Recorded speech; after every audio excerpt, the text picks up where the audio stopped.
നിങ്ങളൊരു CGL aspirant ആണോ? പഠിച്ചിട്ടും general awareness എന്ന് പറയുന്ന മഹാകടൽ കടന്നില്ല എന്നൊരു തോന്നലുണ്ടോ? അല്ലെങ്കിൽ GA കടക്കാൻ ഇനി എന്ത് എന്ന് തോന്നൽ നിങ്ങൾക്കുണ്ടോ? എങ്കിൽ നിങ്ങളെ സഹായിക്കുന്നതിനുള്ള ഒരു വീഡിയോ ആയിട്ടാണ് എൻട്രി ഇങ്ങനെ എത്തിയിട്ടുള്ളത്. നമസ്കാരം, ഞാൻ ശ്യാം ശങ്കർ. ഏവർക്കും എൻട്രിയുടെ യൂട്യൂബ് ചാനലിലേക്ക് സ്വാഗതം.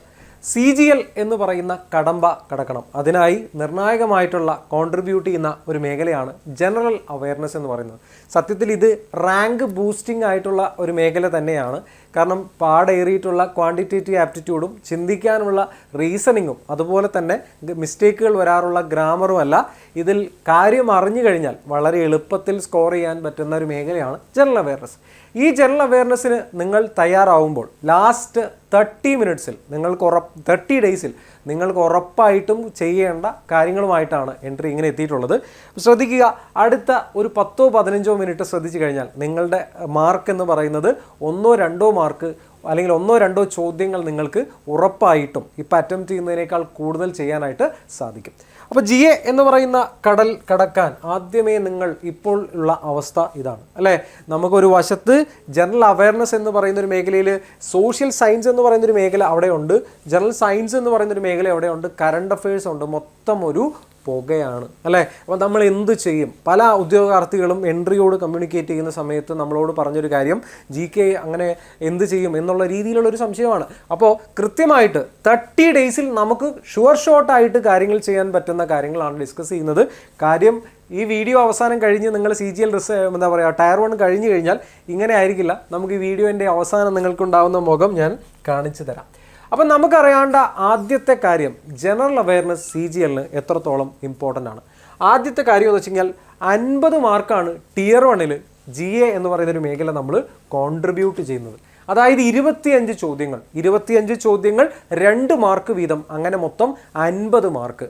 ആകെയുള്ള 200 മാർക്കിൻ്റെ പരീക്ഷയിൽ 1/4 വരുന്നത് GA എന്ന് പറയുന്ന മേഖലയിലാണ്. അതിൽ കൃത്യമായിട്ട് നമ്മൾക്ക് സമയം എന്ന് പറഞ്ഞാൽ ഇപ്പോൾ സെക്ഷൻ ടൈമർ വന്നതുകൊണ്ട് 15 മിനിറ്റ് സമയത്തിനുള്ളിൽ ഈ 50 മാർക്ക് ക്വാളിഫൈ ചെയ്യുക എന്നുള്ളതാണ് നമ്മളുടെ മുൻപിലുള്ള ടാർഗറ്റ് എന്ന് പറയുന്നത്. അതിൽ സെക്കൻഡ് ടയറിലേക്ക് വരുന്ന സമയത്ത് അവിടെ ആകെ 25 ചോദ്യങ്ങളാണ് ഉണ്ടാവുക. പക്ഷേ അവിടെ ഉണ്ടാവുന്നത് 3 മാർക്കാണ് ഒരു ക്വസ്റ്റ്യന്. അങ്ങനെ വരുന്ന സമയത്ത് ഉള്ള മാർക്ക് എന്ന് പറഞ്ഞു കഴിഞ്ഞാൽ 75 ആണ്. ടുഗദർ ദേ കോൺട്രിബ്യൂട്ട് 125, 125 മാർക്കാണ് CGL എന്ന് പറയുന്ന പരീക്ഷയിൽ GK എന്ന് പറയുന്ന മേഖലയിൽ നിങ്ങൾക്ക് സ്കോർ ചെയ്യാനുള്ളത്.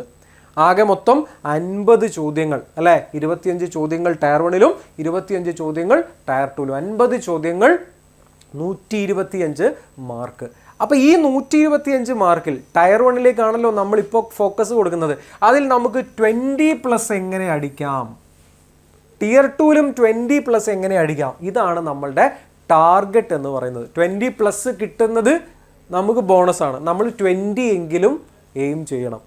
Okay, when aiming aim the moon, അല്ലേ? നമ്മൾ ചന്ദ്രനെ എയിം ചെയ്താലേ സ്റ്റാർസിലെങ്കിലും കൊള്ളൂ എന്നുള്ളതാണ് പറയുന്നത്, അല്ലേ? അപ്പോൾ നമ്മൾ 20+ നമ്മൾ എയിം ചെയ്യണം. 20+ എയിം ചെയ്ത് കഴിഞ്ഞാൽ ഡെഫിനറ്റ്ലി നമ്മൾ 18 എങ്കിലും നമുക്ക് സ്കോർ ചെയ്യാൻ പറ്റും, അല്ലെങ്കിൽ നമുക്ക് 20 തന്നെ അച്ചീവ് ചെയ്യാനായിട്ട് സാധിക്കുള്ളൂ. അപ്പോൾ ഈ കാര്യം ആദ്യമേ ഒരു ധാരണ ഉണ്ടാവണം.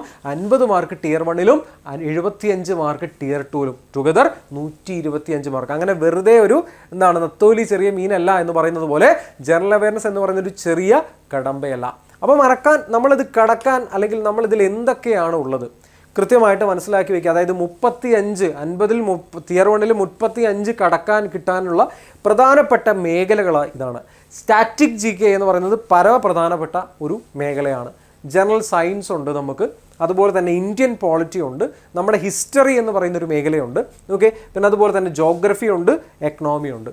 അപ്പോൾ സോഷ്യൽ സയൻസ് എന്ന് പറയുന്ന മേഖലയിൽ 4 ഏരിയാസ് വന്നു: history, geography, economy, Indian polity. General science എന്ന് പറയുന്നതിൽ ഫിസിക്സ്, കെമിസ്ട്രി, ബയോളജി, അങ്ങനെ മൊത്തം 3 സബ്ജക്ട്സ് അവിടെ വന്നു. അതിനൊപ്പം തന്നെ സ്റ്റാറ്റിക് GK എന്ന് പറയുമ്പോൾ എല്ലാം വരും അവിടെ, ഈ പറയുന്ന സയൻസും ജനറൽ അവയർനെസ്സും. അപ്പോൾ ജനറലി മനസ്സിലാക്കി വെക്കുക, ആർട്ട് ആൻഡ് കൾച്ചർ എന്ന് പറയുന്ന ഒരു ഇമ്പോർട്ടൻ്റ് ആയിട്ടൊരു മേഖല സ്റ്റാറ്റിക് ജി കെയിൽ നിന്ന് ചോദ്യങ്ങൾ കോൺട്രിബ്യൂട്ട് ചെയ്യുന്ന ഒരു കാര്യമാണ്. ബുക്സ് ആൻഡ് ഓതേഴ്സ് ഉറപ്പായിട്ടും ആർട്സുമായിട്ട് ബന്ധപ്പെട്ട് വരുന്നൊരു കാര്യമാണ്, ചോദ്യം ചോദിക്കാം. ആർട്സുമായിട്ട് ബന്ധപ്പെട്ട് വരുന്നൊരു കാര്യമാണ് അവാർഡ്സ് ആൻഡ് ഓണേഴ്സ്, ഉറപ്പായിട്ടും നമുക്കൊരു ചോദ്യം ചോദിക്കാം. അങ്ങനെ വരുന്ന പ്രധാനപ്പെട്ട ദിവസങ്ങൾ, ഓർഗനൈസേഷൻസ് തുടങ്ങിയിട്ടുള്ള കാര്യങ്ങളെല്ലാം സ്റ്റാറ്റിക് ജി കെയുടെ ഭാഗമായിട്ട് വരുന്നു. അപ്പോൾ ഈ ഒരു 6 മേഖല വളരെ ഇമ്പോർട്ടൻ്റ് ആണ്. ഇതാണ് നമ്മുടെ റാങ്ക് ഡിസിസീവ് ആയിട്ട് വരുന്നത്. ഓക്കെ, നമ്മൾ മൊത്തമായിട്ട് നമ്മൾ ഈ പറയുന്ന സബ്ജക്റ്റിനെ മൊത്തമായിട്ട് സിമ്പിളായിട്ടൊന്ന് സിംപ്ലിഫൈ ചെയ്യുക, 6 മേഖലകളാക്കി മാറ്റുക. എൻ്റെ പേഴ്സണൽ ഒപ്പീനിയൻ, നമ്മൾ ഇപ്പോൾ ഇതുവരെയുള്ള ചരിത്രം നോക്കുന്ന സമയത്ത്, CGL ഒരു ചരിത്രം നോക്കുന്ന സമയത്ത് ഇതിൽ ഏറ്റവും വലിയ റാങ്ക് ബൂസ്റ്റർ എന്ന് പറയുന്നത് ഈ മേഖലയാണ്, ഇന്ത്യൻ പോളിറ്റി ആൻഡ് കോൺസ്റ്റിറ്റ്യൂഷൻ. ഇതാണ് ഏറ്റവും കൂടുതൽ ഉദ്യോഗാർത്ഥികൾക്ക് മാർക്ക് കോൺട്രിബ്യൂട്ട് ചെയ്യുന്ന മേഖല. ഇന്ത്യൻ കോൺസ്റ്റിറ്റ്യൂഷൻ എന്ന് പറയുന്ന മേഖലയിൽ നിന്ന് ഒരുപാട് ചോദ്യങ്ങൾ വളരെ എളുപ്പത്തിൽ നമുക്ക് ചെയ്യാനായിട്ട് പറ്റും. അതൊക്കെ ഏതൊക്കെ ഏരിയാസ് ആണെന്ന് അറിയണ്ടേ? ഇന്ത്യൻ ഹിസ്റ്ററിയിൽ നിന്ന് ഏതൊക്കെ ഏരിയാസ് ആണെന്ന് അറിയണ്ടേ? വരൂ നമുക്ക് നോക്കാം. അതിൽ ആദ്യം ഇന്ത്യൻ ഹിസ്റ്ററി എന്ന് പറയുന്ന, ഹിസ്റ്ററി ആൻഡ് കൾച്ചർ എന്ന് പറയുന്ന ഒരു മേഖലയിലേക്കാണ് ഞാൻ കിടക്കുന്നത്. രണ്ടും കൂടെ ക്ലബ്ബ് ചെയ്തുകൊണ്ട് വരികയാണ്. ഓക്കെ, അപ്പോൾ ആ സ്റ്റാറ്റിക് ജി കെയും ഞാൻ ഹിസ്റ്ററിയിൽ നിന്ന് കമ്പൈൻ ചെയ്തുകൊണ്ട് ഇത്രയും കാര്യങ്ങൾ എങ്കിലും നമ്മൾ അറിഞ്ഞിരിക്കണം. ഏൻഷ്യൻ്റ് ഇന്ത്യയിൽ നിന്ന്, ഇൻഡസ് വാലി സിവിലൈസേഷനിൽ നിന്നൊരു ചോദ്യം ഉണ്ടാവും. ഇതേ Vedic age, Maurya and Gupta empires, Buddhism and Jainism. ഇത്രയും ഏരിയാസിൽ കോറായിട്ട് നമ്മുടെ ഒരു ശ്രദ്ധ കൊടുത്തേക്കണം. ഓക്കെ, ഈ ഏരിയാസ് എങ്കിലും നമ്മൾ നോക്കിക്കഴിഞ്ഞാൽ, ഓക്കെ, റിപ്പീറ്റഡ് ആയിട്ട് വരുന്ന PYQs നമ്മൾ നോക്കിക്കഴിഞ്ഞാൽ ഇതിൽ നിന്ന് നമുക്കൊരു മാർക്ക് ലഭ്യമാകാം. ഓക്കെ, അപ്പോൾ ഏൻഷ്യൻ്റ് ഹിസ്റ്ററിയിൽ പരന്ന് കിടക്കുകയാണ് ഏൻഷ്യൻ്റ് ഹിസ്റ്ററി. അത്രയും കാര്യങ്ങൾ വേണം, നമ്മൾ ഇതെങ്കിലും ചുരുങ്ങിയത് നോക്കുക. നിങ്ങൾക്ക് സമയമില്ല എന്നുണ്ടെങ്കിൽ ഇതെങ്കിലും നോക്കുക. Indus valley, Vedic age, Maurya and Gupta empires, Buddhism and Jainism. ഇത് ഉറപ്പായിട്ടും നമുക്ക് മാർക്ക് കോൺട്രിബ്യൂട്ട് ചെയ്യുന്ന ഒരു മേഖലയാണ്. ഇനി മിഡീവൽ ഇന്ത്യയിലേക്ക് കടന്നു കഴിഞ്ഞാൽ, മിഡീവൽ ഇന്ത്യയിൽ നമുക്ക് സുൽത്താനേറ്റ്സ് ഉണ്ട് അല്ലേ? ഖിൽജി, അതുപോലെ തന്നെ തുഗ്ലക്ക് പോലെയുള്ള ഡൽഹി സുൽത്താനേറ്റ് ഉണ്ട്.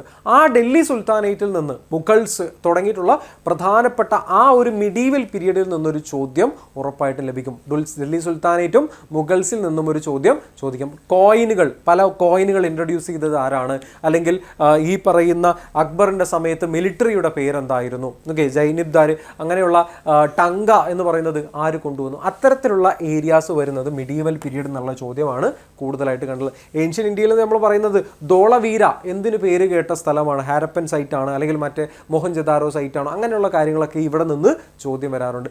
ഭക്തി മൂവ്മെൻറ്റ്സും സൂഫി മൂവ്മെൻറ്റ്സും ഈ പറയുന്നൊരു ടോപ്പിക്കിൽ നിന്ന് കുറച്ച് ചോദ്യങ്ങൾ കണ്ടിട്ടുണ്ട് എന്നത് മനസ്സിലാക്കുക. അപ്പോൾ മിഡീവൽ ഇന്ത്യയിൽ പരന്നു കിടക്കുകയാണ്. ഈ പറയുന്ന കാര്യത്തിൽ തന്നെ പ്രീവിയസ് ഇയർ ക്വസ്റ്റ്യൻസ് നമുക്ക് വർക്കൗട്ട് ചെയ്ത് കഴിഞ്ഞാൽ ഉറപ്പായിട്ടും നമുക്ക് മെച്ചപ്പെട്ട ഒരു സ്കോർ അവിടെ തന്നെ നമുക്ക് മനസ്സിലാക്കാൻ പറ്റും. ഒരുപാട് റിപ്പീറ്റ് ചെയ്ത് വരുന്ന ക്വസ്റ്റ്യൻസ് ഉണ്ട്.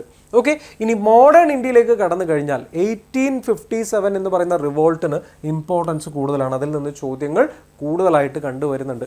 ഓക്കെ, അതുപോലെ തന്നെ ഫ്രീഡം മൂവ്മെൻറ്റ്സ്, അതിൻ്റെ ഒരു ക്രോണോളജിക്കൽ ഓർഡറിൽ അല്ലെങ്കിൽ ടൈം ലൈൻ്റെ ഓർഡറിൽ നോട്ട് ചെയ്ത് വയ്ക്കുക. Champaran Satyagraha, Kheda Satyagraha, non Khilafat movement, non cooperation movement, civil disobedience movement, quit India movement, അങ്ങനെയുള്ള കാര്യങ്ങൾ ഒന്ന് ഒരു ക്രോണോളജിക്കലി അല്ലെങ്കിൽ ടൈം ലൈൻ വെച്ച് നിങ്ങൾ എന്ത് ചെയ്യുക, പ്രിപ്പയർ ചെയ്യുക. ഓക്കെ, അതുപോലെ തന്നെ ഏറ്റവും പ്രധാനപ്പെട്ട മോഡേൺ ഇന്ത്യയിലെ ഏറ്റവും പ്രധാനപ്പെട്ട ഒരു കീ ഫീച്ചറാണ് മോഹൻദാസ് കരംചന്ദ് ഗാന്ധി അഥവാ നമ്മുടെ ഗാന്ധിജിയുമായിട്ട് ബന്ധപ്പെട്ട ചോദ്യങ്ങൾ എല്ലാ പരീക്ഷകളിലും ചോദ്യങ്ങൾ കണ്ടിട്ടുണ്ട്. എല്ലാ ഷിഫ്റ്റുകളിലും ഗാന്ധിജി റിലേറ്റഡ് ആയിട്ടുള്ള ക്വസ്റ്റ്യൻസ് സാധാരണഗതിയിൽ കാണാറുണ്ട്. അപ്പോൾ ഇത് 1947 വരെയുള്ള ആ ഒരു പീരീഡിൽ 1857 ശേഷമുള്ള പീരീഡ് നമ്മൾ നോക്കിക്കഴിഞ്ഞാൽ ഉറപ്പായിട്ടും നമുക്ക് 1-2 മാർക്കുകൾ നമുക്ക് ഉറപ്പായിട്ടും സ്കോർ ചെയ്യാനായിട്ട് പറ്റും. അപ്പോൾ ഈ പറയുന്ന കാര്യങ്ങൾ മാത്രം വരൂ എന്നുള്ളതല്ല, നമ്മൾ ഇവിടെ കോൺസെൻട്രേറ്റ് ചെയ്യുകയാണെങ്കിൽ, ഈ പറയുന്ന കാര്യങ്ങളിലെങ്കിലും ഇവിടെ നിന്നുള്ള ക്വസ്റ്റ്യൻസിൽ നമ്മൾ കോൺസെൻട്രേറ്റ് ചെയ്യുകയാണെങ്കിൽ നമുക്ക് മാർക്ക് അറ്റൈൻ ചെയ്യാനുള്ളത് സാധ്യത കൂടുതലാണ്. ഇനി കൾച്ചറിലേക്ക് പോകുന്ന സമയത്ത് സാധാരണ ഏറ്റവും കൂടുതൽ വരുന്നത് ക്ലാസിക്കൽ ഡാൻസ്, യക്ഷഗാന എവിടെ നിന്നിട്ടുള്ള ചോദ്യമാണ്? ഏത് സ്റ്റേറ്റിൽ നിന്നാണ്? കർണാടകയിൽ നിന്നാണ്. ഓക്കെ, അപ്പോൾ അതുപോലെ തന്നെ ഭംഗ്ര എന്ന് പറയുന്നത് പഞ്ചാബിൽ പേര് കേട്ടൊരു സംഭവമാണ്. ഓക്കെ, അതേപോലെ തന്നെ പല കാര്യങ്ങളുണ്ട്. കഥക്ക്, ഭരതനാട്യം, കഥകളി തുടങ്ങിയിട്ടുള്ള ഡാൻസ് ഫോം റിലേറ്റഡ് ആയിട്ടുള്ള ക്വസ്റ്റ്യൻസ്. ഓക്കെ, അതിൻ്റെ എക്സ്പോണൻസ് അല്ലെങ്കിൽ ഈ പറയുന്ന മ്യൂസിക്കൽ ഇൻസ്ട്രുമെൻറ്റ്സ് അതുമായിട്ട് ബന്ധപ്പെട്ട് വരുന്ന എക്സ്പോണൻസ് ഓക്കെ, ഇപ്പോൾ സക്കീർ ഹുസൈൻ എന്ന് പറയുന്നത് തബല വിദ്വാനാണ് അല്ലേ. അപ്പോൾ അങ്ങനെയുള്ള എക്സ്പോണൻസ് റിലേറ്റഡ് ആയിട്ടുള്ള ക്വസ്റ്റ്യൻസ് കൾച്ചറിൽ നിന്ന് ചോദിക്കാറുണ്ട്. പ്രധാനപ്പെട്ട എമിനൻറ്റ് പേഴ്സണാലിറ്റികൾ ഒരു 10 പേരൊക്കെ പഠിച്ചു വെച്ചാൽ മതി, ഉറപ്പായിട്ടും ചോദ്യം കിട്ടും. യുനെസ്കോയുടെ ഹെറിറ്റേജ് സൈറ്റുകൾ, ഓക്കെ, യുനെസ്കോയുടെ ഖജുറാഹോ എന്ന് പറയുന്നത് യുനെസ്കോയുടെ ഒരു ഫേമസ് ആയിട്ടുള്ളൊരു ഡാൻസ് നമ്മളെ ഹെറിറ്റേജ് സൈറ്റാണ്. അത്തരത്തിലുള്ള കാര്യങ്ങൾ. ഇനി ഫോക്ക് ആർട്സ് ഉണ്ട്, ഓക്കെ, ഇപ്പോൾ നോർത്ത് ഈസ്റ്റേൺ ഭാഗത്തു നിന്നൊക്കെ സ്ഥിരമായിട്ട് ചോദിക്കുന്ന ചില ഡാൻസ് ഫോംസും ഫെസ്റ്റിവൽസ് ഒക്കെ ഉണ്ട്. അത് ഈ പറയുന്ന ഫോക്ക് ആർട്സിൻ്റെ ഭാഗമാണ്. പിന്നെ അതുപോലെ തന്നെ പ്രധാനപ്പെട്ട അവാർഡ്സ്. ഈ പറയുന്ന മേഖല മാത്രം നമ്മൾ കൾച്ചർ എന്ന് പറയുന്നതിൽ നിന്ന് ഫോക്കസ് ചെയ്യാം. ഓക്കെ, ബാനു മുഷ്തഖ് എന്ന് പറയുന്ന വ്യക്തി ആരാണ്? ഹാർട്ട് ലാമ്പ് എന്ന് പറയുന്ന ഷോർട്ട് സ്റ്റോറി എഴുതിയിട്ടുള്ള വ്യക്തിയാണ്. അവർക്കാണ് ഇന്റർനാഷണൽ ബുക്കർ പ്രൈസ് ലഭിച്ചത്. കൾച്ചറിൻ്റെ ഭാഗമായിട്ട് ചോദിക്കാൻ പറ്റുന്ന ചോദ്യമാണ്. കറണ്ട് അഫയേഴ്സിൽ നിന്നുമാണ്, കൾച്ചറിൻ്റെ ഭാഗമാണ്. അപ്പോൾ ജനറലി മനസ്സിലാക്കുക, ഈ പറയുന്ന ഏരിയാസിലെങ്കിലും നമ്മൾ സ്ട്രെസ്സ് കൊടുക്കാനായിട്ട് ശ്രദ്ധിക്കുക. ഇത് മാത്രമേ വരൂ എന്നുള്ളതല്ല, ഇത് നോക്കിക്കഴിഞ്ഞാൽ നിങ്ങൾക്ക് നഷ്ടം വരില്ല. ഇനി നമുക്ക് ഏറ്റവും ഹൈ ഈൽഡ് ആയിട്ടുള്ള ടോപ്പിക്സ് ആണ് ജോഗ്രഫിയും പൊളിറ്റിയും. പൊളിറ്റി കുറച്ചുകൂടെ വളരെ ഡീറ്റെയിൽ ആയിട്ട് പറയുകയാണെങ്കിൽ എല്ലാ ടോപ്പിക്സും നോക്കി വലിച്ചു വാരി പഠിക്കുന്നതിനേക്കാളും കുറച്ചുകൂടെ ഈ ഒരു ഏരിയാസിൽ കൂടുതൽ ഫോക്കസ് കൊടുക്കുകയാണെങ്കിൽ ചോദ്യങ്ങൾ കിട്ടാനുള്ള സാധ്യത കൂടുതലാണ്. പ്രത്യേകിച്ച് ഫണ്ടമെൻ്റൽ റൈറ്റ്സ് എന്ന് പറയുന്നൊരു മേഖല, ആർട്ടിക്കിൾ 12 to 35 എന്ന് പറയുന്നൊരു മേഖലയിൽ ഫോക്കസ് കൊടുക്കുകയാണെങ്കിൽ ഉറപ്പായിട്ട് നമുക്ക് മാർക്ക് സ്കോർ ചെയ്യാൻ പറ്റും. കാരണം ഒരുപാട് തവണ ഈ ഫണ്ടമെൻ്റൽ റൈറ്റ്സ് എന്നുള്ള ചോദ്യങ്ങൾ വീണ്ടും വീണ്ടും വീണ്ടും വീണ്ടും റിപ്പീറ്റ് ചെയ്ത് വന്നിട്ടുണ്ട്. DPSP, പ്രിയാമ്പിൾ എന്ന് പറയുന്ന 2 ഭാഗങ്ങൾ. ഓക്കെ, പ്രിയാമ്പിളൊക്കെ വളരെ കുറച്ചേ നമുക്ക് പഠിക്കാനുള്ളൂ. DPSP എന്ന് പറയുമ്പോൾ എല്ലാം നമുക്ക് വേണ്ട. യൂണിഫോം സിവിൽ കോഡ്, ആർട്ടിക്കിൾ 45 പറഞ്ഞിരിക്കുന്ന ഏർലി ചൈൽഡ്ഹുഡ് കെയർ, പിന്നെ അത്തരത്തിലുള്ള കാര്യങ്ങളൊക്കെ. ഇപ്പോൾ ഫോർ എക്സാമ്പിൾ ഇപ്പോൾ എന്താണ് റീസെൻ്റ് ആയിട്ട് നമ്മൾ ആസാം കൂടി യൂണിഫോം സിവിൽ കോഡിൻ്റെ ഭാഗമായിട്ട് വന്നു. അപ്പോൾ അത്തരത്തിലുള്ള കാര്യങ്ങളൊക്കെ കണക്ട് ചെയ്തൊക്കെ ചോദിക്കാനൊക്കെ ആയിട്ട് പറ്റും. ഓക്കെ, അപ്പോൾ DPSP, പ്രിയാമ്പിൾ എന്ന് പറയുന്ന മേഖല. പിന്നെ അതുപോലെ തന്നെ പാർലമെൻറ്റിൻ്റെ ഒരു സ്ട്രക്ചറിനെ പറ്റിയിട്ട്, ലോക്സഭ എന്ന് പറയുന്നത് എത്രാമത്തെ ആർട്ടിക്കിളിൽ വരുന്നു, ലോക്സഭയിൽ ഘടന എത്രയാണ്, ഓക്കെ, അതുപോലെ തന്നെ രാജ്യസഭയുടെ അധ്യക്ഷൻ ആരാണ്, മണി ബിൽ എവിടെയാണ് അവതരിപ്പിക്കുന്നത്, അതുപോലെ ഈ പറയുന്ന പാർലമെൻറ്റിൻ്റെ ഒരു സ്ട്രക്ചർ എന്ന് പറയുന്നൊരു കാര്യം ഫുള്ളായിട്ട് വേണമെന്നല്ല, വളരെ കോറായിട്ടുള്ള കാര്യങ്ങൾ പാർലമെൻറ്റുമായിട്ട് ബന്ധപ്പെട്ട് നോക്കി പോവുക. അതിനോടൊപ്പം തന്നെ constitutional bodies, UPSC, election commission of India, attorney general തുടങ്ങിയിട്ടുള്ള കോൺസ്റ്റിറ്റ്യൂഷണൽ പൊസിഷൻസ്. ഓക്കെ, അപ്പോൾ നമ്മൾ സിറ്റിസൺഷിപ്പ് ഫോക്കസ് ചെയ്യണമെന്ന് ഞാൻ പറയുന്നില്ല. സിറ്റിസൺഷിപ്പ് വേണമെങ്കിൽ നമുക്ക് സ്കിപ്പ് ചെയ്യാം, വേണമെങ്കിൽ എന്ത് ചെയ്യാം, നമുക്ക് അതിൽ നിന്ന് ചോദ്യം വന്നാലും നമുക്ക് അടുത്ത ചോദ്യത്തിലേക്ക് വേണമെങ്കിൽ പോകാം. പക്ഷേ ഈ ടോപ്പിക്സിൽ നിന്ന് ചോദ്യം വരാനുള്ള സാധ്യത കൂടുതലാണ്. അപ്പോൾ സാറ് പറയുന്നത് മൊത്തമായിട്ടെല്ലാം പഠിക്കണം എന്നല്ല പറയുന്നത്. ആകെ 4 പ്രധാനപ്പെട്ട ടോപ്പിക്സേ ഞാൻ നിങ്ങൾക്ക് ഉറപ്പായിട്ടും നോക്കാൻ വരാൻ സാധ്യതയുള്ള രീതിയിൽ പറയുന്നുള്ളൂ. ഓക്കെ, ഇനി ജോഗ്രഫി മൊത്തമായിട്ട് ഞാൻ പറയുന്നില്ല. ജോഗ്രഫി നോക്കുമ്പോൾ റിവർ സിസ്റ്റം വളരെ ഇമ്പോർട്ടൻ്റ് ആണ്. ഏതൊരു ഉദ്യോഗാർത്ഥിക്കും അറിഞ്ഞിരിക്കേണ്ട ഒരു കാര്യമാണ് river system. Himalayan river system, peninsular river system. ഈ ഒരു ടോപ്പിക് ഉറപ്പായിട്ടും നമുക്ക് ചോദ്യങ്ങൾ ഉണ്ടാക്കിത്തരാം, അല്ലെങ്കിൽ മാർക്ക് ഉണ്ടാക്കിത്തരാം. മൗണ്ടെയിൻ പാസസ് എന്ന് പറയുന്നത് റീസെൻ്റ് ആയിട്ട് ലോഞ്ച് ചെയ്തിട്ടുള്ള ടണൽസോ അല്ലെങ്കിൽ ബ്രിഡ്ജസ്, പാസസുമായിട്ട് ബന്ധപ്പെട്ട് വരുന്ന ടണലോ മറ്റു കാര്യങ്ങളൊക്കെ ഉണ്ടെങ്കിൽ ഉറപ്പായിട്ട് നോക്കി. അടൽ ടണൽ എവിടെയാണ്, അല്ലെങ്കിൽ ചിൽക്ക, മറ്റേ അങ്ങനെയുള്ള പല പ്രധാനപ്പെട്ട കാര്യങ്ങളൊക്കെ ഉണ്ടല്ലോ, റോക്തങ് പാസ്, അങ്ങനെയുള്ള കാര്യങ്ങളൊക്കെ പറയുന്നുണ്ടല്ലോ, അതൊക്കെ ചോദ്യങ്ങളായിട്ട് വരാനുള്ള സാധ്യത കൂടുതലാണ്. പിന്നെ അതുപോലെ തന്നെ നാഷണൽ പാർക്കുകൾ. ഇപ്പോൾ കാസിരംഗ എന്ന് പറയുന്ന നാഷണൽ പാർക്കിൽ ഒരു ടർട്ടിലിന് അതിനെക്കുറിച്ച് പഠിക്കുന്നതിന് വേണ്ടിയിട്ട് GI ടാഗ് ചെയ്തിട്ട്, AI ടാഗ് ഉപയോഗിച്ചുകൊണ്ട് ഇപ്പോൾ അങ്ങോട്ട് തുറന്നു വിട്ടിട്ടുണ്ട്. ഒരു സീ ടർട്ടിലാണ്. അപ്പോൾ അത്തരത്തിലുള്ള കാര്യങ്ങൾ, ഓക്കെ, ഈ നാഷണൽ പാർക്ക് റിലേറ്റഡ് ആയിട്ടുള്ള കാര്യങ്ങൾ ചോദിക്കാനായിട്ട് സാധ്യത കൂടുതലാണ്. പിന്നെ സോയിലും ക്ലൈമറ്റ് സോണും red soil, alluvial soil, laterite soil എന്നൊക്കെ പറഞ്ഞിട്ടുള്ള സോയിൽ ടൈപ്പുകളുണ്ടല്ലോ, അതിൽ നിന്ന് ചോദ്യങ്ങൾ കണ്ടുവന്നിട്ടുണ്ട്, സ്ഥിരമായിട്ട് കണ്ടുവരാറുണ്ട്. ഒന്ന് നോട്ട് ചെയ്ത് വെക്കുക. ക്ലൈമറ്റ് സോൺ റിലേറ്റഡ് ആയിട്ടുള്ള ക്വസ്റ്റ്യൻസും കാണാറുണ്ട്. പിന്നെ അതുപോലെ തന്നെ വേൾഡ് ക്യാപിറ്റൽസ്, ഫിസിക്കൽ ഫീച്ചേഴ്സ്, ഈ ജോഗ്രഫിയിൽ വരുന്ന ഫിസിക്കൽ ഫീച്ചേഴ്സ് എന്ന് പറയുന്ന ചെറിയ ചെറിയ കാര്യങ്ങളുണ്ട്. ഹിമാലയൻ സിസ്റ്റം ആണെങ്കിൽ ഹിമാദ്രി, ഹിമാചൽ, സിവാലിക് എന്നൊക്കെ പറയുന്ന ഫിസിയോഗ്രഫിക്കലായിട്ടുള്ള വരുന്ന കാര്യങ്ങളുണ്ടല്ലോ, അത്തരത്തിലുള്ള കാര്യങ്ങൾ. ഈ പറയുന്ന ടോപ്പിക്സിൽ നിങ്ങൾ ശ്രദ്ധ കൊടുക്കുകയാണെങ്കിൽ ഡെഫിനറ്റ്ലി നമുക്ക് ഇമ്പോർട്ടൻസ് മാർക്കിൽ ലഭ്യമാകും. ഓക്കെ, അപ്പോൾ reverse, mountain pass, national park, soil, climate zone, world capital, ഈ പറയുന്നൊരു മേഖലയിൽ കൂടുതലായിട്ട് നിങ്ങൾ ഫോക്കസ് കൊടുക്കുകയാണെങ്കിൽ നിങ്ങൾ നിരാശപ്പെടേണ്ടി വരില്ല. പൊളിറ്റിയിൽ ഫണ്ടമെൻ്റൽ റൈറ്റ്സ്, ആർട്ടിക്കിൾ 12 മുതൽ 35, പിന്നെ അതുപോലെ തന്നെ DPSP, preamble, parliament structure, constitutional bodies, ഈ പറയുന്നൊരു ട്രെൻഡിന് നമ്മൾ ഇങ്ങനെയുള്ള ചോദ്യങ്ങളാണ് കൂടുതലായിട്ട് നമ്മൾ ഇപ്പോൾ കണ്ടുവരാറുള്ളത്. ഓക്കെ, ഇനി moving to the economy part. എക്കണോമിയിൽ നിന്ന് എല്ലാം വലിച്ചു വാരി പഠിക്കണമെന്ന് പറയുന്നില്ല. ജി ഡി പിയുമായിട്ട് ബന്ധപ്പെട്ട് വരുന്ന ബേസിക് ആയിട്ടുള്ള കാര്യങ്ങൾ, okay, G D P, national income തുടങ്ങിയിട്ടുള്ള കാര്യങ്ങൾ ഒരു ബേസിക് ആയിട്ട് ആദ്യമായിട്ട് ഈ പറയുന്ന നാഷണൽ ഇൻകം കാൽക്കുലേറ്റ് ചെയ്ത് ആരാണ്, national income G D P base ചെയ്തുകൊണ്ട് കാൽക്കുലേറ്റ് ചെയ്യുന്ന എന്തൊക്കെയാണ്, ആ ഓർഗനൈസേഷൻ, അതുമായിട്ട് ബന്ധപ്പെട്ട് വരുന്ന കാര്യം. ഇനി ഇൻഫ്ലേഷൻ ബേസ് ചെയ്തിട്ടുള്ള ബേസിക് ആയിട്ടുള്ള കാര്യങ്ങൾ, ഇപ്പോഴത്തെ അല്ലെങ്കിൽ മോണിറ്ററി പോളിസിയുടെ ഭാഗമായിട്ട് വരുന്ന ഇപ്പോഴത്തെ റിപ്പോ റേറ്റ്, ഇപ്പോഴത്തെ റിവേഴ്സ് റിപ്പോ റേറ്റ്, ഓക്കെ, ഇപ്പോൾ reverse repo rate, bank rate, SLR എന്ന് പറയുന്ന ലിക്വിഡിറ്റി റേഷ്യോ ഉണ്ട്. അത്തരത്തിലുള്ള ചെറിയ ടേംസ്, ഓക്കെ, ഈ RBIയുടെ ടേംസും കാര്യങ്ങളൊക്കെ ഒന്ന് അറിഞ്ഞിരിക്കുക. RBIയുടെ ഫങ്ഷൻസ് എന്തൊക്കെയാണെന്ന് അറിഞ്ഞിരിക്കുക. ഓക്കെ, ആർക്ക് പൈസ കൊടുക്കുന്നു, ആർക്ക് പൈസ തിരിച്ചെടുക്കുന്നു പോലെയുള്ള കാര്യങ്ങളൊക്കെ ഉണ്ട്. അത്തരത്തിലുള്ള ചെറിയ ചെറിയ കാര്യങ്ങൾ. മോണിറ്ററി പോളിസി, അത് തന്നെയാണ് നമ്മളിപ്പോൾ പറഞ്ഞത്. മോണിറ്ററി പോളിസി നോക്കുക. പിന്നെ ഏറ്റവും കൂടുതൽ കോൺട്രിബ്യൂട്ട് ചെയ്യുന്നൊരു മേഖലയാണ് 5 ഇയർ പ്ലാൻസ് എന്ന് പറയുന്നത്. ഗരീബി ഹട്ടാവോ, വീണ്ടും വീണ്ടും നമുക്ക് ചോദിച്ചു കഴിഞ്ഞാൽ വളരെ എളുപ്പത്തിൽ സ്കോർ ചെയ്യാൻ പറ്റുന്ന ഒരു കാര്യമാണ്. ഗരീബി ഹട്ടാവോ ഏത് 5 ഇയർ പ്ലാനാണ്? ഹൈ ഈൽഡിംഗ് വെറൈറ്റി സീഡ്സ് കൊണ്ടുവന്നത് ഏത് 5 ഇയർ പ്ലാനിൻ്റെ ഭാഗമായിട്ടാണ്? ഇന്ത്യയിൽ സസ്റ്റെയിൻഡ് ഗ്രോത്തിന് വേണ്ടി, സസ്റ്റൈനബിൾ ഡെവലപ്മെൻറ്റിന് വേണ്ടി മുന്നോട്ട് വെച്ചിട്ടുള്ള പഞ്ചവത്സര പദ്ധതി ഏതാണ്? ഓക്കെ, ഇപ്പോൾ ഹ്യൂമൻ റിസോഴ്സ് ഡെവലപ്മെൻറ്റിന് കോൺട്രിബ്യൂട്ട് ചെയ്ത 5 ഇയർ പ്ലാൻ ഏതാണ്? അത്തരത്തിലുള്ള ലെഗസി എന്ന് പറയുന്നത് നോട്ട് ചെയ്ത് വയ്ക്കുക. ജൻധൻ യോജന എന്തിനെ പറ്റിയിട്ടുള്ളതാണ്? ഗരീബി ആളുകൾക്ക് വേണ്ടിയിട്ട് ലഡ്ലി ബഹന യോജന കൊണ്ടുവന്ന സ്റ്റേറ്റ് ഏതാണ്? അത് അത്തരത്തിലുള്ള ഈ പദ്ധതികളൊക്കെ ഉണ്ട്. ഇപ്പോൾ ഡൽഹിയിൽ ഇപ്പോൾ കൊണ്ടുവന്നൊരു ദീദി സ്കീമുണ്ട്. ഇ ബൈക്ക് എന്ന് പറഞ്ഞൊരു സ്കീമാണ്. അത് സോഷ്യൽ സെക്യൂരിറ്റി വേണ്ടി കൊണ്ടുവന്ന സ്കീംസാണ്. അപ്പോൾ അത്തരത്തിലുള്ള സ്കീംസ്, റീസെൻ്റ് ആയിട്ട് ലോഞ്ച് ചെയ്തിട്ടുള്ള സ്കീംസിലേക്ക് ഒരു കണ്ണോടിച്ച് വെച്ചേക്കുക. എക്കണോമി ഫുള്ളായിട്ട് വേണമെന്ന് ഞാൻ പറയുന്നില്ല, ഈ പറയുന്ന കോർ ഏരിയാസ് എങ്കിലും നോക്കാനായിട്ട് ശ്രദ്ധിക്കുക. ഇനി കെമിസ്ട്രിയിലേക്ക് പോകുന്ന സമയത്ത് വാസ്റ്റായിട്ട് കിടക്കുകയാണ് കെമിസ്ട്രി. പക്ഷേ ഏകദേശം ഒരു 3 ടോപ്പിക്സ് ഉറപ്പായിട്ട് നിങ്ങൾ ശ്രദ്ധിച്ചു, ഉറപ്പായിട്ടും ഇതെങ്കിലും നോക്കി പോവുക. പീരിയോഡിക് ടേബിളിൻ്റെ ബേസിക് ആയിട്ടുള്ള കാര്യങ്ങൾ, പീരിയോഡിക് ക്ലാസിഫിക്കേഷൻ, അതിൻ്റെ ബേസിക് ആയിട്ടുള്ള കാര്യങ്ങൾ, ആ ഒരു പോർഷൻ കറക്റ്റായിട്ട് നോക്കുക. ആസിഡ്സ് ആൻഡ് ബേസസ് എന്ന് പറയുന്നൊരു ടോപ്പിക് ഉണ്ട്. ലൂയിസ് ആസിഡ് എന്താണ്, ലൂയിസ് ബേസ് എന്താണ്? ആസിഡ് എന്ന് പറഞ്ഞു കഴിഞ്ഞാൽ ഇലക്ട്രോൺ ഡോണറാണ്. ആസിഡുകളും മെറ്റൽസും തമ്മിൽ റിയാക്ട് ചെയ്യുന്ന സമയത്ത് എന്ത് സംഭവിക്കും? ആസിഡ്സിൻ്റെ pH റിലേറ്റഡ് ആയിട്ടുള്ള കാര്യങ്ങൾ, ബേസിൻ്റെ pH റിലേറ്റഡ് ആയിട്ടുള്ള കാര്യങ്ങൾ, അത്തരത്തിലുള്ള ബേസിക് ആയിട്ടുള്ള ഈ കാര്യങ്ങൾ. അതിനോടൊപ്പം തന്നെ ചില കെമിക്കൽ ഫോർമുലാസും. ഓക്കെ, ഈ പറഞ്ഞ ബേസിക് ആയിട്ട് വരുന്ന H2SO4 എന്ന് പറഞ്ഞു കഴിഞ്ഞാൽ എന്താണ്? സൾഫ്യൂരിക് ആസിഡാണ്. ഗ്രീൻ വിട്രിയോൾ എന്ന് വെച്ചാൽ എന്താണ്?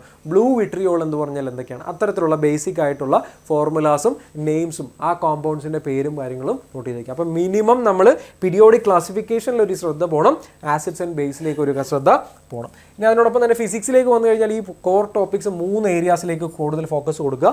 ലോസ് ഓഫ് മോഷൻ, അതിൽ നിന്നൊരു ചോദ്യം സാധാരണഗതിയായിട്ട് കാണുന്നുണ്ട്. ഒപ്റ്റിക്സിൽ നിന്നൊരു ചോദ്യം, ഈ പറയുന്ന സ്കാറ്ററിംഗ് ഓഫ് ലൈറ്റ് ആയിക്കോട്ടെ, ടോട്ടൽ ഇൻറ്റേർണൽ റിഫ്ലക്ഷൻ ആയിക്കോട്ടെ, ഡിഫ്രാക്ഷൻ, ഇൻ്റർഫറൻസ് തുടങ്ങിയിട്ടുള്ള ചോദ്യങ്ങൾ, ആ ടോപ്പിക്സ് ഉണ്ടല്ലോ, അതിൽ നിന്നൊരു ചോദ്യം. പിന്നെ അതുപോലെ തന്നെ ഇപ്പോൾ ചില പ്രോബ്ലംസ് ആണ് നമുക്ക് സ്റ്റേറ്റ്മെൻറ്റ് ടൈപ്പ് വരികയാണെങ്കിൽ ഇലക്ട്രിസിറ്റിയിൽ നിന്ന് ചോദ്യം. ഓക്കെ, പൊട്ടൻഷ്യൽ ഡിഫറൻസ് ഇത്രയാണ്, കറണ്ട് ഇത്രയായിരിക്കും, അപ്പോൾ അങ്ങനെയാണെങ്കിൽ റെസിസ്റ്റൻസ് എത്ര എന്നുള്ള പറഞ്ഞ ഓംസ് ലോ ബേസ് ചെയ്തിട്ടുള്ള കുറച്ച് കാര്യങ്ങളൊക്കെ ഉണ്ടല്ലോ. അപ്പോൾ അത്തരത്തിലുള്ള കാര്യങ്ങൾ. ഞാൻ മാഗ്നറ്റിസം പറഞ്ഞിട്ടില്ല, മറ്റ് കാര്യങ്ങളിലേക്ക് ഒന്നും തന്നെ പോയിട്ടില്ല. ഈ ടോപ്പിക്സ് എങ്കിലും നമ്മൾ എന്ത് ചെയ്യുക, നോക്കുക. Laws of motion, optics, electricity, ഇതൊരു ബ്ലൂ പ്രിൻ്റ് ആയിട്ട് നിങ്ങൾ കൺസിഡർ ചെയ്യുക, വേണമെങ്കിൽ ഇതൊരു ചോദ്യമായിട്ട് കൺസിഡർ ചെയ്യുക. അപ്പോൾ ഇനി ബയോളജിയിലേക്ക് വന്നു കഴിഞ്ഞാൽ മൊത്തം ബയോളജി ഏരിയാസിലേക്ക് പോകണ്ട, നേരെ മറിച്ച് ഹ്യൂമൻ ബോഡിയോടുമായിട്ട് ബന്ധപ്പെട്ട് ചില കാര്യങ്ങളുണ്ട്.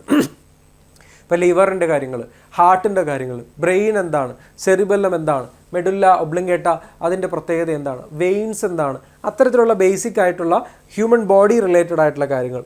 ഡിസീസ് ആൻഡ് പാത്തോജൻസ്, ഓക്കെ, ഡിസീസസുമായിട്ട് ബന്ധപ്പെട്ടൊരു ചോദ്യം ഉറപ്പായിട്ട് നമുക്ക് കാണാറുണ്ട്. സിഫിലീസ് എന്ന് പറയുന്നത് എന്താണ്? HIV വരുന്നത് ഇപ്പോൾ ഇതിലൂടെയാണ് വരുന്നത്, വൈറസിലൂടെയാണ് വരുന്നത്. അപ്പോൾ അത്തരത്തിലുള്ള ഡിസീസ് കോസിങ് ആയിട്ടുള്ള കാര്യങ്ങളും പാത്തജൻസും നോട്ട് ചെയ്ത് വയ്ക്കുക. വൈറ്റമിൻസും ഡെഫിഷ്യൻസിയും. ഓക്കെ, ഫാറ്റ് സോലുബിൾ ആയിട്ടുള്ള വൈറ്റമിൻസ് ഏതൊക്കെയാണ്? KEDA എന്നാണ്. ഫാറ്റ് ശരീരത്തിന് കേടാണ് എന്നാണ് നമ്മൾ പറയുക, അല്ലേ? Vitamin K, vitamin E, vitamin D, vitamin K, അല്ലേ? അപ്പോൾ ഇതാണ് ഫാറ്റ് സോലുബിൾ ആയിട്ടുള്ള വൈറ്റമിൻസ്. വാട്ടർ സോലുബിൾ ആയിട്ടുള്ള വൈറ്റമിൻസ് ഏതൊക്കെയാണ്? Bയും Cയുമാണ്. അപ്പോൾ അത്തരത്തിലുള്ള ബേസിക് ആയിട്ടുള്ള കാര്യങ്ങൾ. റൈബോഫ്ലാവിൻ എന്ന് പറയുന്നത് എന്താണ്? ഓക്കെ, അതുപോലെ തന്നെ നമ്മൾ വിറ്റമിൻ B12 എന്താണ് അടങ്ങിയിരിക്കുന്നത്? അത്തരത്തിലുള്ള കാര്യങ്ങൾ, അതിന് ഡെഫിഷ്യൻസി മൂലം ഉണ്ടാകുന്ന ചില കാര്യങ്ങൾ. ഇതാണ് ബയോളജി എന്ന് പറയുന്ന ഒരു മേഖലയിൽ വരാനുള്ളത്. ഇനി നമ്മൾ കറണ്ട് അഫയേഴ്സ് എന്ന് പറയുന്ന മഹാകടമ്പയിലേക്കാണ് കിടക്കുന്നത്. 6 മാസത്തെ, ഓക്കെ, 1 ഇയർ ഇല്ലെങ്കിലും കുഴപ്പമില്ല, 6 മാസത്തെ, 6 മുതൽ 8 മാസമാണ് ജനറലി നമ്മൾ പറയുക. 6 മുതൽ 8 മാസമെങ്കിലും ശ്രദ്ധ കൊടുക്കാനായിട്ട് ശ്രദ്ധിക്കുക. പ്രധാനപ്പെട്ട സ്കീംസ്, പോളിസീസ്, ഇവൻറ്റ്സ്, ഇപ്പോൾ ബ്രിക്സ് നടക്കാൻ പോകുന്നുണ്ട് ഇന്ത്യയിൽ, നോട്ട് ചെയ്ത് വെക്കേണ്ട കാര്യമാണ്. കഴിഞ്ഞ തവണ ബ്രിക്സ് എവിടെയായിരുന്നു, അപ്പോൾ അങ്ങനെയുള്ള കാര്യങ്ങൾ, ഇപ്പോൾ ഫിഫ വേൾഡ് കപ്പ് കംപ്ലീറ്റ് ചെയ്തിട്ടുണ്ട്, അപ്പോൾ അത്തരത്തിലുള്ള കാര്യങ്ങൾ, ഇങ്ങനെയുള്ള സ്പോർട്സ്, മറ്റു കാര്യങ്ങളെല്ലാം തന്നെ ഇൻ്റർനാഷണൽ ഇവൻറ്റ്സ്, നാഷണൽ ഇവൻറ്റ്സ് ശ്രദ്ധിച്ച് വെച്ചേക്കുക. ഇനിയിപ്പോൾ നമ്മൾ എന്ത് വരുന്നു, CGL എക്സാമിന് മുൻപോടിയായിട്ട് തന്നെ എന്ത് വരും, നമുക്ക് August 15th അല്ലെ ഇൻഡിപെൻഡൻസ് ഡേ വരും. അപ്പോൾ ആ ഒരു സമയത്ത് നമ്മൾ എടുക്കുന്ന സ്റ്റാൻഡ് എന്താണ്, അത്തരത്തിലുള്ള കാര്യങ്ങൾക്കൊക്കെ ശ്രദ്ധിച്ച് വെച്ചേക്കുക. അപ്പോൾ ഒരു 6 മാസം മുതൽ 8 മാസം വരെയുള്ളൊരു സ്ട്രാറ്റജിയാണ് വരുന്നത്. ഈ 2026 എന്ത് ചെയ്യുക, കംപ്ലീറ്റ് ചെയ്യുക. ജനുവരി മുതൽ നിങ്ങളുടെ പരീക്ഷ വരെയുള്ള സമയത്തേക്ക് ഒരു 6 മാസത്തേക്കുള്ള കാര്യം അല്ലെങ്കിൽ 8 മാസത്തിലെ കാര്യം ശ്രദ്ധിക്കുക. പ്രധാനപ്പെട്ട awards and honours, sports result, സമ്മിറ്റുകൾ ശ്രദ്ധിച്ച് വെച്ചേക്കുക. ഗവൺമെൻറ് സ്കീംസും അപ്പോയിൻമെൻറ്റ്സും, ഈ പറയുന്ന കോർ ഏരിയാസിൽ ഒരു 6 മുതൽ 8 മാസം വരെയുള്ള കാര്യങ്ങൾ ഹോട്ടായിട്ട് നിങ്ങൾ പഠിച്ചു വെച്ചേക്കുക. ഓക്കെ, ഒരു ദിവസം 1 മണിക്കൂർ തന്നെ വേണമെന്നില്ല, ഒരു 45 മിനിറ്റ് കറണ്ട് അഫയേഴ്സിന് വേണ്ടി മാത്രമായിട്ട് വയ്ക്കുക.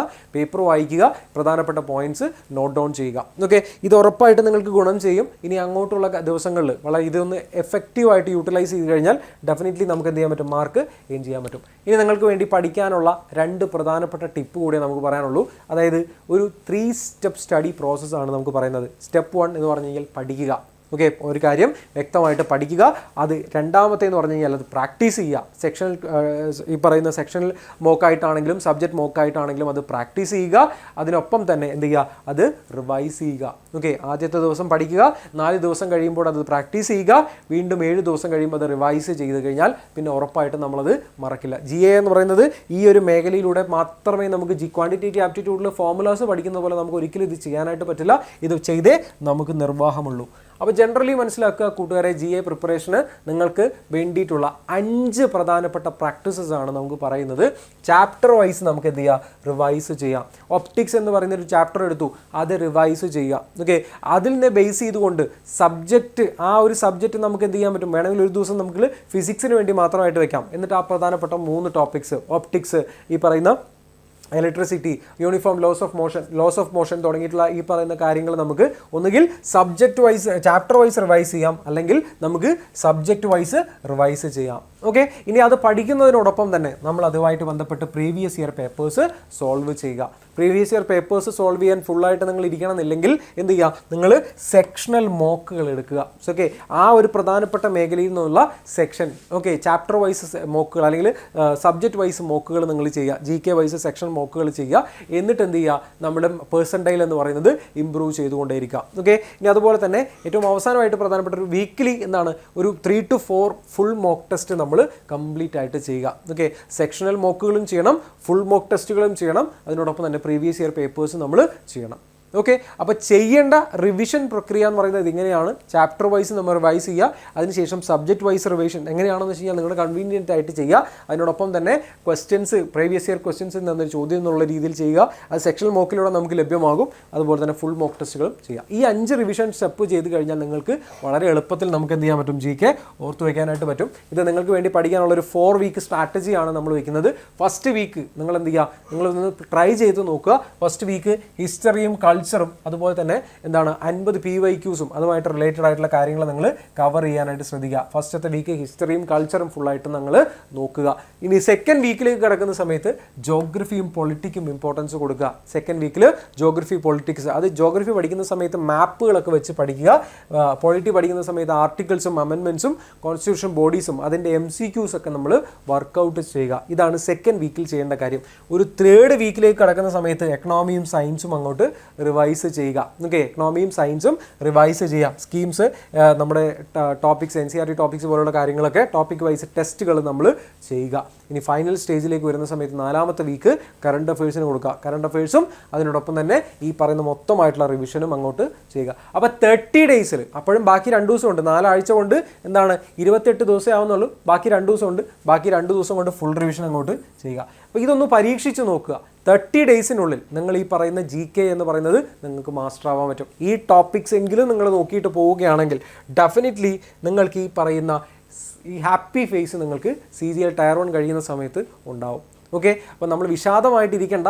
ഈ പറയുന്നൊരു കടമ്പ നമ്മൾ ഈ ഒരു വീക്ക് സ്ട്രാറ്റജിയിലൂടെ 4 വീക്ക് സ്ട്രാറ്റജിയിലൂടെ ഒന്ന് പരീക്ഷിച്ച് നോക്കുക. ഡെഫിനറ്റ്ലി നിങ്ങൾക്ക് നിങ്ങളുടെ പെർസെൻറ്റൈൽ എന്ന് പറയുന്നത് ഡെവലപ്പ് ചെയ്യാനായിട്ട് സാധിക്കും. കൂട്ടുകാരെ, നമ്മൾ SSC എക്സാംസിന് പ്രിപ്പയർ ചെയ്യുന്ന ആളുകൾക്ക് ഒരുപാട് സംശയങ്ങൾ ഇത്തരത്തിൽ ഉണ്ടാവാറുണ്ട്. നിങ്ങൾക്ക് SSC റിലേറ്റഡ് ആയിട്ടുള്ള എന്ത് സംശയങ്ങൾക്കും, നിങ്ങളുടെ കോഴ്സ് മാത്രമല്ല നിങ്ങൾക്ക് എന്ത് സംശയങ്ങൾക്കും നമ്മളെ കോൺടാക്റ്റ് ചെയ്യാവുന്നതാണ്. SSCയുടെ നമ്മൾ കോൺടാക്ട് ചെയ്യാനുള്ള നമ്പർ ഞാൻ പ്രൊവൈഡ് ചെയ്യുന്നുണ്ട്. 7736122215 എന്നാണ് പറയുന്നത്. ഇനി SSCക്ക് നിങ്ങൾക്ക് വളരെ സീരിയസ് ആയിട്ട് നിങ്ങൾക്ക് പഠിക്കാൻ താല്പര്യമുണ്ട് എങ്കിൽ ഇനി വരാനിരിക്കുന്ന CHSL, CGL, MTS, GD തുടങ്ങിയിട്ടുള്ള പരീക്ഷകൾക്ക് ഇൻറ്റൻസീവ് ആയിട്ടുള്ള ബാച്ചസ് എൻട്രി പ്രൊവൈഡ് ചെയ്യുന്നുണ്ട്. നമ്മുടെ ബാച്ചിൻ്റെ ഫീച്ചേഴ്സ് എന്ന് പറഞ്ഞു കഴിഞ്ഞാൽ നിങ്ങൾക്ക് നോക്കി കാണാനായിട്ട് പറ്റും. സ്ട്രക്ചേർഡ് ആയിട്ടുള്ള സ്റ്റഡി പ്ലാനോട് കൂടിയിട്ടുള്ളൊരു ഇൻറ്റൻസീവ് ആയിട്ടുള്ളൊരു പ്ലാൻ ആയിരിക്കും എൻട്രി മുന്നോട്ട് വയ്ക്കുന്നത്. ഇതിൻ്റെ ഭാഗമായിട്ട് നിങ്ങൾക്ക് PYQ ഡിസ്കഷൻ ഉണ്ടാവും, ലൈവ് ആൻഡ് റെക്കോർഡഡ് സെഷൻസ് ഉണ്ടാവും. ഗോൾഡ് ബാച്ചിൽ എടുക്കുന്നതോടുകൂടി കംപ്ലീറ്റ് ആയിട്ട് നമ്മൾ സിലബസ് കവർ ചെയ്യുന്ന ഏരിയാസ് ഉണ്ടാവും. സ്റ്റഡി മെറ്റീരിയൽസ് നമ്മൾ പ്രൊവൈഡ് ചെയ്യും. കവർ കൺസെപ്റ്റുകൾ നമ്മൾ വളരെ എക്സ്പേർട്ട് ആയിട്ടുള്ള മെൻറ്റേഴ്സിലൂടെയും ഫാക്കൽറ്റീസിലൂടെയും നിങ്ങൾക്ക് പഠിക്കാനായിട്ട് പറ്റും. അതുപോലെ തന്നെ റെഗുലർ ആയിട്ടുള്ള ഡൗട്ട് ക്ലിയറൻസ് സെഷൻസും മെൻറ്റർ സപ്പോർട്ടും ഫുൾ ടൈം മെൻറ്റർ സപ്പോർട്ടും പിന്നെ അതുപോലെ തന്നെ ഈ ബുക്കുകൾ, ഈ വോളിയൂംസ് നമുക്ക് പ്രൊവൈഡ് ചെയ്യുന്നുണ്ടാവും. ഓക്കെ, അപ്പോൾ ഒരു കാര്യം വ്യക്തമായിട്ട് കൂട്ടുകാരെ നോട്ട് ചെയ്ത് വെക്കുക. കംപ്ലീറ്റ് ആയിട്ടുള്ള ഒരു മെൻറ്റർഷിപ്പ് സപ്പോർട്ട് ആഗ്രഹിക്കുന്നുണ്ട് നിങ്ങളെങ്കിൽ എൻട്രി ചൂസ് ചെയ്യുക. എന്ത് സംശയങ്ങൾക്കും കാര്യങ്ങൾക്കും കോഴ്സ് റിലേറ്റഡ് ആയിട്ടോ അല്ലെങ്കിൽ സെൻട്രൽ ഗവൺമെൻറ് എക്സാംസ് റിലേറ്റഡ് ആയിട്ടുള്ള എന്ത് കാര്യങ്ങൾക്കും നിങ്ങൾക്ക് മടി കൂടാതെ നമുക്ക് വിളിക്കുകയോ അല്ലെങ്കിൽ വാട്സപ്പ് ചെയ്യാനുള്ള നമ്പർ ഞാൻ വീണ്ടും പറയുന്നു, 7736122215. ഓക്കെ, അപ്പോൾ ഇനി ഈ പറയുന്ന 30 ഡേയ്സ് കംപ്ലീറ്റ് ചെയ്ത് SSC CGL എന്ന് പറയുന്നത് ക്രാക്ക് ചെയ്യാൻ നിങ്ങൾക്ക് സാധിക്കട്ടെ. SSC CGL ക്രാക്ക് ചെയ്തതിന് ശേഷം അല്ലെങ്കിൽ Tier 1 കംപ്ലീറ്റ് ചെയ്തതിന് ശേഷം വീഡിയോയിൽ താഴെ വന്നിട്ട് നിങ്ങൾക്ക് അത് ചെയ്യാൻ പറ്റി എന്നുള്ളത് കമൻറ്റ് ചെയ്യാൻ നിങ്ങൾക്ക് സാധിക്കട്ടെ. അപ്പോൾ SSCക്ക് പ്രിപ്പയർ ചെയ്യുന്ന, സെൻട്രൽ ഗവൺമെൻറ് എക്സാംസിൽ പ്രിപ്പയർ ചെയ്യുന്ന നിങ്ങളുടെ കൂട്ടുകാർക്ക് ഉണ്ട് എങ്കിൽ ഈ വീഡിയോ അവർക്ക് അയച്ചു കൊടുക്കുക. ഇതുപോലെ സെൻട്രൽ ഗവൺമെൻറ് എക്സാംസിന് റിലേറ്റഡ് ആയിട്ടുള്ള വീഡിയോസ് കിട്ടുന്നതിന് വേണ്ടി ചാനൽ സബ്സ്ക്രൈബ് ചെയ്യുക, ബെൽ ബട്ടണൊക്കെ ഒന്ന് ക്ലിക്ക് ചെയ്യുക. നിങ്ങളുടെ അഭിപ്രായം നിർദ്ദേശങ്ങളും താഴെ രേഖപ്പെടുത്തുക. Thank you, by.